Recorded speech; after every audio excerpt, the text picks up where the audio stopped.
the name of the one who is love, the beloved, and love itself. Amen. Please be seated.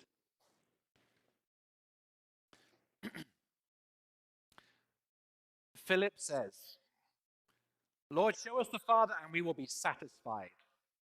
Jesus said to him, have I been with you all this time, Philip, and you don't know me? I want to talk about that in a minute, okay? But first I'm going to talk about this. Just before Easter, I got COVID, and so did half of the staff, and we didn't make all the plans for Good Friday that we wanted to make. So I got to the Monday of Holy Week, and I realized that we didn't have a plan for Good Friday, and had to pull something out of my hat. That's a polite way of putting it. And I remembered an old thing that I'd done, which was a piece of art that was good for Good Friday. It's actually that piece over there, the cross made of a mirror. And I took a hammer, smashed the mirror, and I'm a sketch artist, and so I picked up the broken bits of glass and tried to sketch the figure of Jesus with the broken glass. Dangerous, don't do it at home. Careful of your fingers. But by the time you get your fingers covered with all of the super glue, then it becomes like a protective cover anyway, so it's like you're wearing gloves. But I cut myself a little bit. So I sketched it, and what I really think in that image I'm trying to say is, if we acknowledge that we're broken, and we look at Jesus when he's broken, and we see our brokenness and his brokenness, somehow God heals us, and we become whole. So that was the image there. And then Kenny said to me, why don't you make something for Pentecost and Trinity? And I was like, hang on, Kenny, I'm busy right now.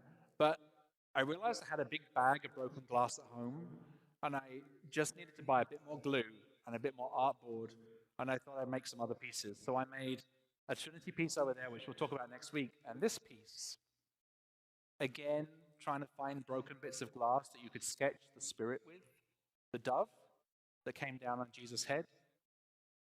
And it reminded me of something I think is very important in theology, which is that somehow we are meant to reflect God in our lives. So the idea of reflection was the important thing here. When you come up to it, you'll see a fragmented version of your face in the Spirit. Are you reflecting the Spirit in your life? Are you making the Spirit of God real in the world by the way you live? Philip said to Jesus, show us the Father and we will be satisfied. And Jesus doesn't seem to answer his question. Jesus says, I've been here for 3 years. Do you not see me? What's he saying? He's saying, I've been reflecting the Father to you the whole time. I've been living my life like I'm a mirror to the Father. The Father is in me, I am in him. Look at me. You'll see the Father. You see God in what I do. There are other places we can see God. It's interesting with children. I'm told by neurologists that children they're blessed with mirror neurons. They have neurons in their head that make them mirror everything they see. That's how they learn to touch, to hold, to handle, to make words, to speak. I also think it's how they learn to pray.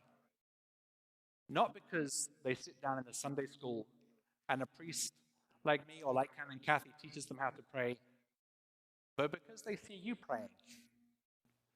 They mirror you. And I'm being quite specific. I'm pointing at godparents.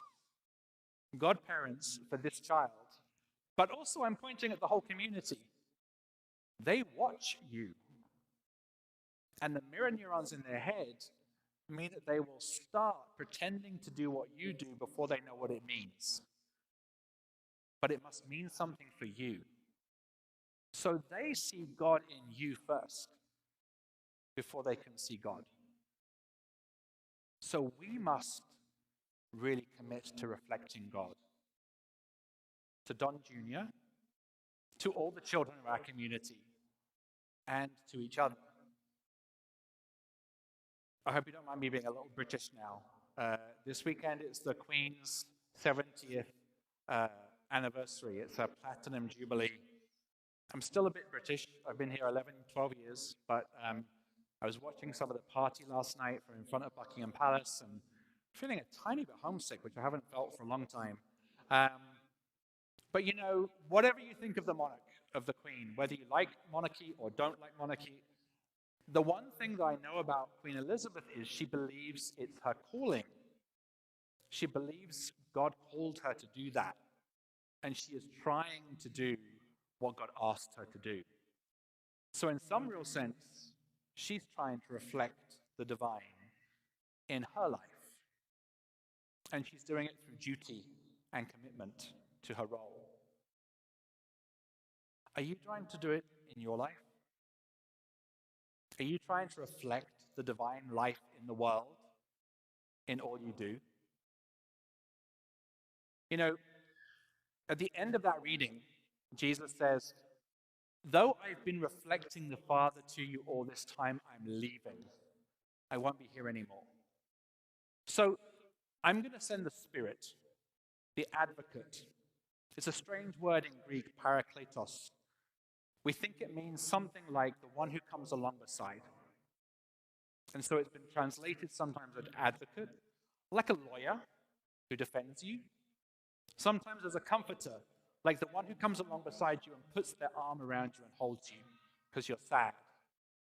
Or like the one who reminds you who God is. And this text says that he will be the Spirit of truth that will lead you into all truth.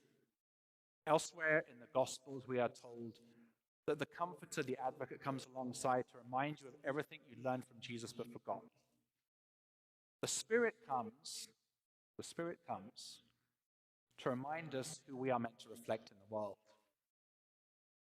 And there are some ways in which we've got that built into this service. In a moment, when we get to the baptism, we will ask you to join in the baptismal covenant. All of you, not just parents and godparents. It's Pentecost. We all renew our baptismal covenant today. And we remind ourselves of the things that we believe in our faith that the Spirit revealed to us and that Jesus taught us. We remember all of those things in the baptismal covenant.